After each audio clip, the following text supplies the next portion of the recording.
Programa de opinión de producción nacional con elementos de lenguaje, salud, sexo y violencia que solo bajo la supervisión de padres, madres, representantes o responsables es apto para niños, niñas y adolescentes.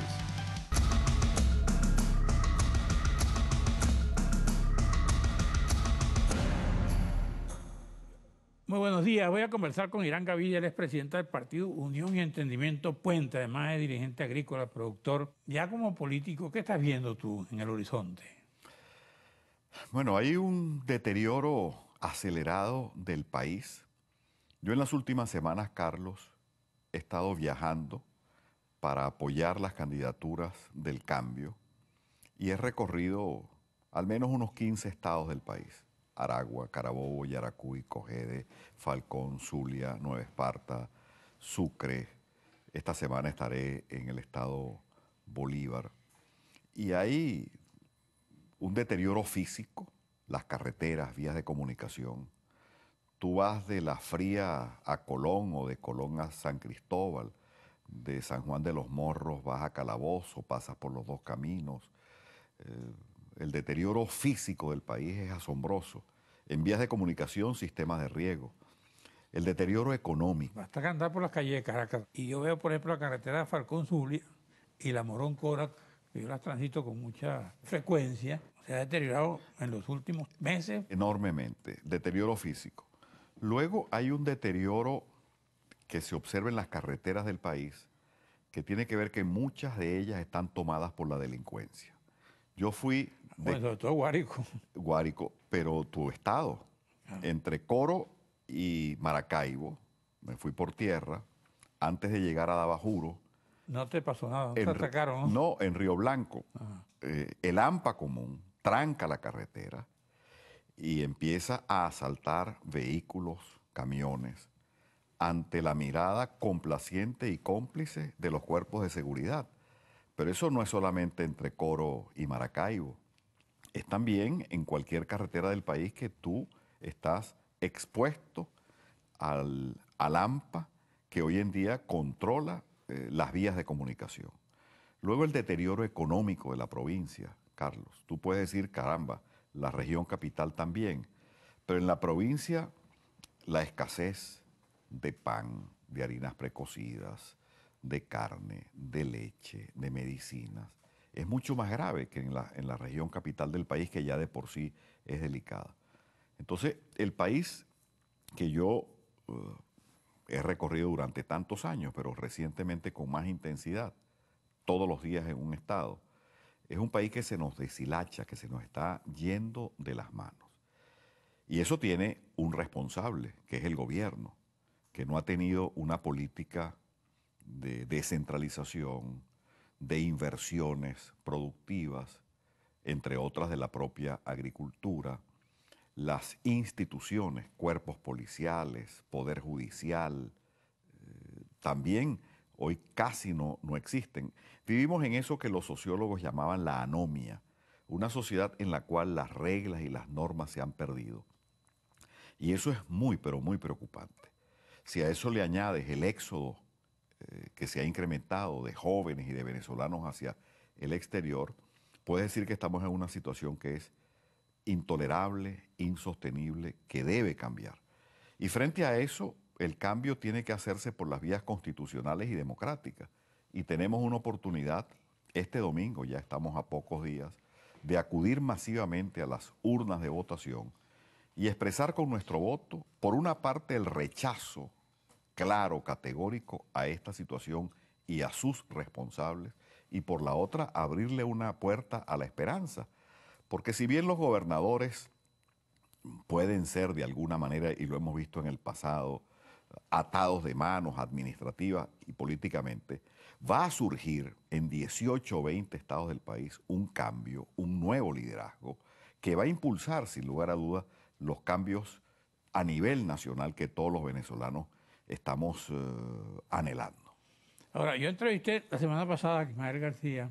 Muchos de la oposición, mucha gente, dice, bueno, es que el gobierno tiene cercado a los alcaldes y los gobernadores de oposición. Esa forma de presión del gobierno no afecta al candidato opositor? Te dejo la pregunta, vamos a un receso. Claro.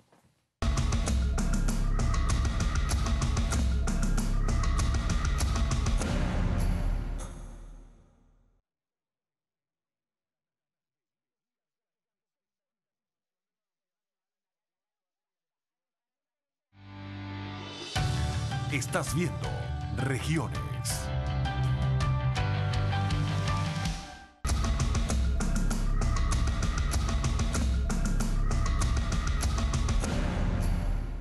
Bueno, te dejo la pregunta de la falta de entusiasmo de la gente. Sí, que el gobierno pudiera desestimular el voto por una u otra vía. De hecho, a través del Consejo Nacional Electoral, con las improvisaciones, con las trampas que se han hecho, entre otras esta última de no permitir las sustituciones que están previstas en la ley, en el artículo 62 de la Ley Orgánica de Procesos Electorales, trata de impedir que la gente acuda a las urnas de votación porque el descontento es tal que una participación masiva de los electores significaría la derrota en 23 estados del país.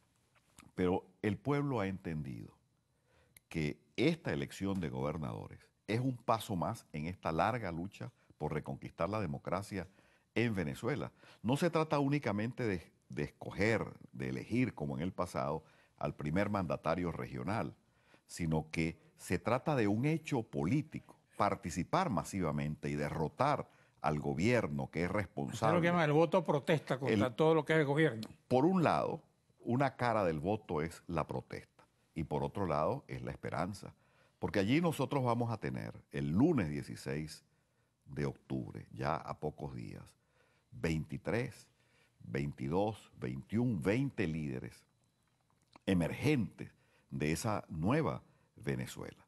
Entonces hay que ver en este domingo la posibilidad, por un lado, del voto castigo, pero por otro lado, abrirle una esperanza a un cambio que puede empezar desde la provincia, eligiendo a Lady Gómez en Táchira, eligiendo a Ismael García en Aragua, eligiendo a Robert Alcalá en Sucre, a Henry Falcón en Lara, a Juan Pablo Guanipa en el Zulia, a Olivares en Vargas, a Ramón Guevara en Mérida, a nuevos líderes que van a impulsar ese cambio que la Venezuela entera está anhelando.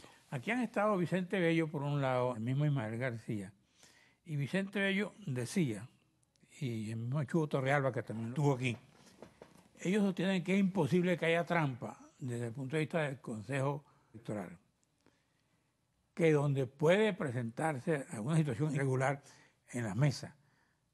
¿Tú qué piensas? ¿Ustedes han tomado las previsiones necesarias para evitar que eso ocurra? Total y absolutamente. Si hay participación masiva, como debe haber, y si hay presencia de testigos en las mesas, si se toma la previsión, que la han advertido incluso desde el Táchira, de que se emita el resultado y luego se haga la selección de las mesas, de las cajas a auditar, el artículo 441, no debe haber ninguna trampa. No debe haber ninguna trampa. Ya la trampa es el ventajismo, la parcialización del Consejo Nacional Electoral.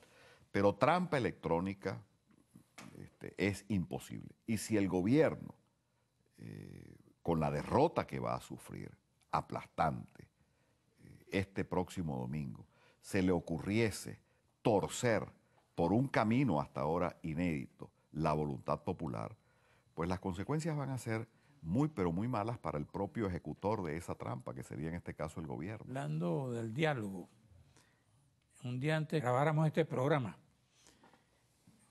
oí al presidente de la República diciendo que habían avanzado hasta el 95% en materia de diálogo. Tú hablas con la oposición y te dicen, no, nosotros no estamos dialogando nada. Hubo una fase exploratoria a la cual asistió el señor Borges, ¿no? Pero el presidente insiste en que el 95% ha avanzado ese diálogo. Florido también dice que no es verdad. ¿Tú qué sabes de eso? El diálogo es necesario. ¿Y qué busca con eso? El diálogo es necesario y ahora más. ¿Por qué dos versiones del diálogo?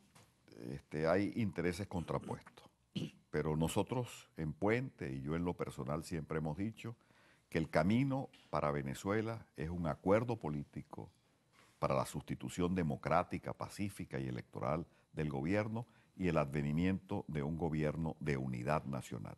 Y si en algún momento habrá necesidad de diálogo, será a partir del lunes 16. Estos 20, 21, 22, 23 nuevos gobernadores, nuevos líderes nacionales, tienen que pedirle internamente al Consejo Nacional Electoral, a las Fuerzas Armadas, pero externamente a la comunidad internacional, que la voluntad popular se respete.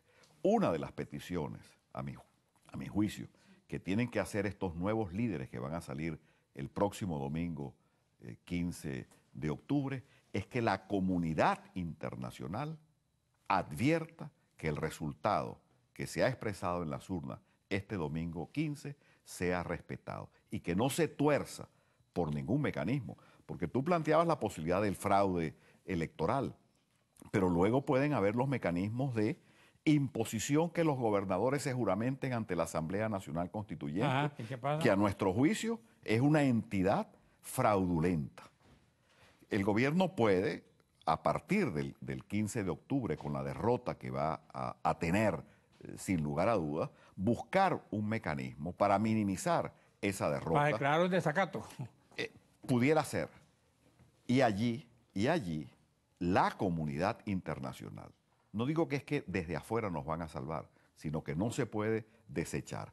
Al interior, el Consejo Nacional Electoral y las Fuerzas Armadas deben hacer respetar la voluntad popular y la comunidad internacional también. Y allí puede jugar un papel importante este tema de la negociación política. La negociación política puede ser después de las elecciones. Para juramentarse o no juramentarse ante la Asamblea Constituyente, ¿no? Tiene que reconocerse, respetarse en Venezuela y en el mundo entero la voluntad popular que se expresará este domingo y que esa voluntad llevará a las primeras magistraturas regionales alrededor, por lo menos, 20 nuevos gobernadores, 20 nuevos líderes regionales. ¿En tu estado quién es el gobernador? Ismael García, en el estado de Aragua. ¿Tú eres de Aragua? No, yo soy del Zulia, pero he hecho vida política en Aragua. ¿Y en el Zulia? En el Zulia, Juan Pablo Guanipa.